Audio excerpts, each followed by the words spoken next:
So it's been 5 days since I posted the last replay because the deck changed ever so slightly, but now there's been a drastic change. And looking back at this hand, I should have, I mean, it's all hindsight, right? You can't really anticipate the matchup. It can be anything for the matter. It can literally be anything.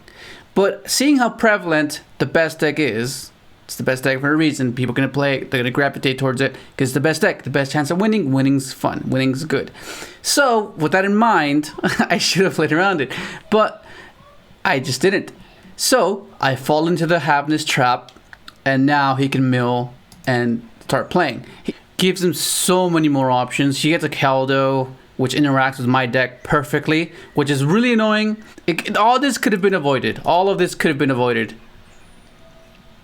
Summon, pitch, special, go Kaleido. Okay, so right here, he targets my Stardust, and I'm going to be forced to pass. But what I should have done, if I would have been prepared and anticipated correctly, I should have gone summon this, tribute it for Stardust, chain 1, chain 2, dodges Havness, search Illumination, synchro into Stardust Dragon. All this could have been avoided. There was just like, but that's like next level gameplay. Like they could have Havness, they could have not. What do you do? Like, yeah. So I'm forced to pass here. He goes Sharon, Mill. Yeah. It just. What am I gonna do to this? Like, go Veiler that. At this point, doesn't matter. And then we go to game 2. Game 2 is a bit different, yeah. Like this hand's all full-on Bestials. So I need to find a way to get to a Seals and trigger Seals. If not, just pass on Seals with a bunch of Bestials in hand, which is what I end up doing. I go effect, special, effects at Branded Beast. I'm gonna get the third Bestial, have a bounce, have a pop. I should be fine. Like this should be great. Unless you open some Instant Fusion. Okay, fair enough. But like, I'm not playing around that. You just play around the 3, the Merly, the Havness, and the Sharon. 3 attempts. You stop those 3 attempts, you're fine. Dark Hole, bounce my own guy, trigger this. He has Heartbeat. I mean, at least it didn't destroy it. I don't really mind these. I have so many Bestials. Fair enough. Pitch, target that. Dark Holes me again. Oh, what the heck is this guy? Go second Dark Holes, man. This is mainly geared towards Flunder, I'm pretty sure, most likely. If I built my board, I think I would have been in trouble, because that means he might have had Dark Ruler. No, he milled Dark Ruler. He milled it. I guess it worked out fine, I guess. Send that. End phase, search the Shudo. At this point, I feel pretty good. I draw Tactics, and I'm feeling pretty good right here. Like, there's just, I'm not in fear of anything right now. I go for, oh, this is what's cool. Making this the Excel to get the level 1 token is insane. It's just consistency within itself, which is really good. Go to Excel because the trail will give you a token, which is really useful. And then you tribute, yeah. But let's just go for a game here. GG. And now that brings us to game 3. So we look at my hand. My hand's pretty good. This hits kits. It hits fusion attempts. This on kit is pretty good. And you have combo. That's just so good. It just, this couldn't be a better hand. I could have Veilered here. I think I should have, but it's kind of weird because the more mills they get, the more chances they get to these guys, which is annoying. Because I think I would much rather lose to just the fusion attempts because I can interact with those. If he has Sharon, then he must 3 anyways. So this would have been there anyways, regardless. I don't know, it's debatable. I think it was wise that I held it. And then once he starts milling all these things, I'm like, oh my goodness. He has double Modora. He's a mill another 10. He's gonna hit Keldo. I mean, he milled a trail. He milled quite a few things of mine. But at this point, I'm not feeling too hopeful because he has so much. I mean, he milled all of his traps. Yeah, he milled all his traps, which is pretty cool. Veiler that. Keep my Magnemite. Right here, I'm expecting like a Dweller or a Bagushka. Oh, not really a Bagushka because he's Elm Kalos. I have Brotor Grave, so I can maybe play off of that. My Riven Light's gone, so no Shooter Majestic. That's kind of unfortunate. What the heck? What? Zombie World. What the heck is that for? Oh, that means I can't summon SMSD with that. I mean, Wolf Dragon. I thought I was responding to the tag out effect, but it was to the equipped effect. So that was my bad. But it ends up working out. Because now he can't use the bounce, which is pretty cool. He negates it. Okay, fair enough. Get my other attempt. Right here, I'm trying to set up a Yazi line to pop this, to prompt the Sulik. Because he only has one more shuffler left, so any fusion attempt he tries, the one I keep hand will contest that one. So it should be fine. Based off one for ones, right? Go crash. Go for this. Get my second. Okay, yeah, no, I think I was referring to this point where I had double Bistio, not the Magnamon. So Brotar is so good, and it's just so good. The fact that you can search your Strudo, search your Bistios, it's so good. Target that.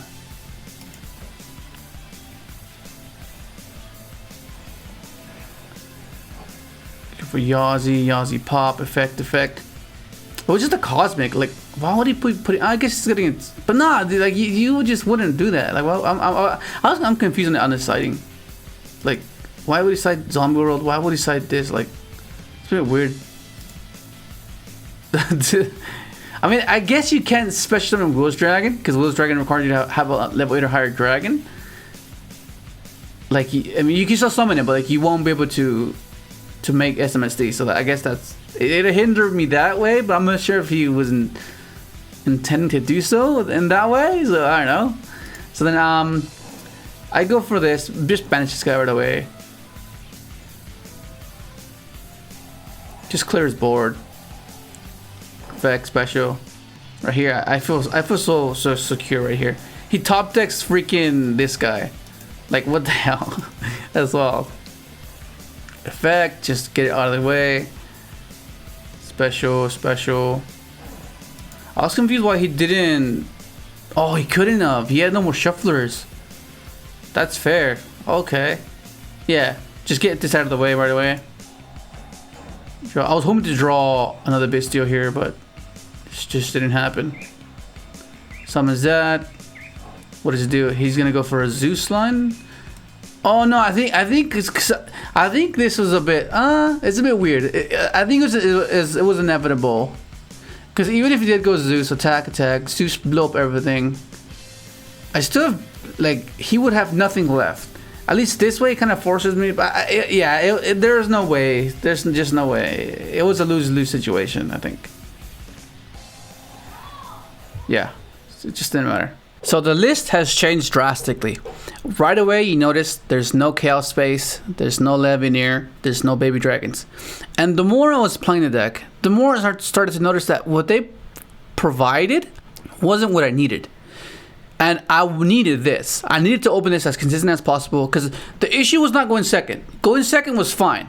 It's just when you want to go first and set up your board and reinforce it with Bistios. That's the stronger approach. But going first, that's where the issue kept occurring, where it wasn't consistent enough. I was not pulling off the combo as much as I would like. So then something had to change, right? Which then led me to adding all these, right? Maxing these out, because this is essentially more copies of this, and this paired with Bistios is combo. And the moment you get to this, if you don't open up the Bistio stuff, this within sequence will get you 2 Bistios, which is the good thing, right? If you open up this, draw into this, great. You are interactive, you hinder them, you simplify the game state, cool. Open up this gets you to this. So that's how they intertwine. That's how they function well together. But to fulfill that, you kind of have to implement these, which is access to these guys. In doing so, you have inherent weaknesses, which is their Bistios, right? So how do you combat that? You have Bell, and then now you have Triple Tactic Tons. Because the moment you establish your grave, whether it be a Stardust Trail, whether it be a Lubellion, whether it be a Stardust that you just synchroned off, and you need to later on extend your combo, you can combat that with Bell and triple tactic talents. Because what happens with triple tactic talents, so you go, okay, they banish your Libellion, okay, it's fine, fair enough. You go tactics, draw 2. Hopefully draw to another Libellion, drawn to another trail, another Stardust, a tuning, illumination, a shrine to send whatever it is that you were missing. And that's how you're meant to combat that situation. And if it doesn't matter that they banished whatever that they banished, then you just look at their hand and rip the card in your hand and then go on your way and establish a board and know exactly how to anticipate, because you're only playing against one variable, which is unknown. Everything else you can take account for. You can, okay, I can do this, I can do that, I can do that. And it allows you to be like, okay, I can just go Cheng Ying and I just go banish here, banish this, banish that, and it's over. Or I can just go Baron and one Bestial and it's done. And that's the good thing about triple tactic talents. And that's the whole process, the whole logic behind maxing these out. Of course, there's the argument, oh, but it's the hard ones for turns, you know. But the point is, you want to be consistent within itself, and you kind of want to drown the garnets, because like you have 6 garnets that you do not want to draw. Like you do want to draw these, like you just don't want to draw these. Like I'm right now at the moment, I'm keeping track. I've drawn this guy 23 times, 23 times in a row. That is not meant to happen. That's just not meant. That's just, oh my god, it's like a nightmare. Freaking, that's I guess hilarious. Dilute the deck, drown. Try to drown these. Try to keep these guys in the deck as much as possible. And if you do draw them, have these cards have significance with pairing them with this, right? Because like if these are out of the equation, that means that these will be opened with these guys more often. But since you implement some other cards that can give you a different card variation. If you open up this and this, that's pretty good. If you open up this and this, that's pretty good. That's Yawzy line, right?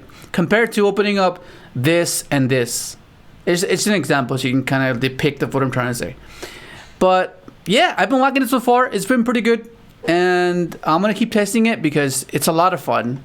It's a lot of fun. This deck, I've gotten quite fond of this deck. Listen, the extra deck is exact same. Nothing has changed. Everything has been summoned consistently. Every single thing. The only thing, there's one. This guy. Wallow has been up in the air because the times it's come up, it's showed up in amazing ways. But that's the thing. It's like 1 out of 10 games, it'll come up. But that's the thing. It only comes up 1 out of 10 games. But when it does come up, it's like the star of like the reason why you won. It's like, it's insane. So it's kind of like, I'm kind of torn. Like, what would I replace it for though? That's the thing. What would I replace it with?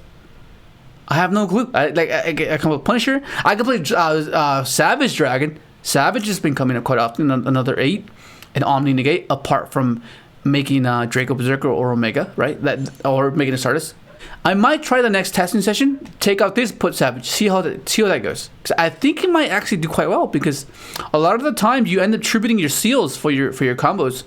You tribute it with Stardust. You know, or sometimes you make this guy and you tribute something for this. It's hilarious, and you trigger this, and yeah, it's pretty funny. But we'll see how it goes because I'm having a lot of fun with this deck.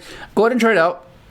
It's 44 cards, but just to dilute it, just a chance to mill your actual pieces, right? Because that's another big issue when should you mill you stuff like it sucks when you mill this card. So like adding those extra cards can help within percentage and stuff. Like it's minor, but it's there. It helps. But that's basically gonna be it. Hopefully you enjoyed the video. Let's subscribe if you haven't, and thanks for watching.